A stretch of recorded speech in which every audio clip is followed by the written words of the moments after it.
दायो फैनो सेकेंद्राबादनिफ्राय रङिया मोनफैबाय दायो नोंथांमोननो मोनसे भिडिअ बानायनो सानबाय आरोना इयावनो ब्लग बानायनो सानबाय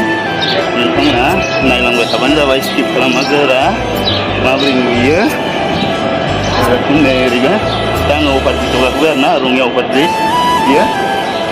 नायलांबाय थाबानो जाबाय नोंथांमोना बोरै नुदों कमेन्टआव खोन्थाहरबानो जाबाय बोरै नुदों सानथामनि उनाव दिनैसो मोनफैदों रङिया स्टेसन लोगोफोर रङिया सानथामनि उनाव दिनै मोनफैदों आरोना रङिया स्टेसन सेकेंद्राबादनिफ्राय लोगोफोर नोंथांमोननो दायो देखायलांबाय थागोन बोरै दायो राङापारानि ट्रेनाव गाखोगोन जोङो राङापारा ट्रेनाव गाखोगोन टिकेट लाखाबाय नोंथांमोना नायलांबाय थाबानो जाबाय मा नुलांबाय थागोन उनावहाय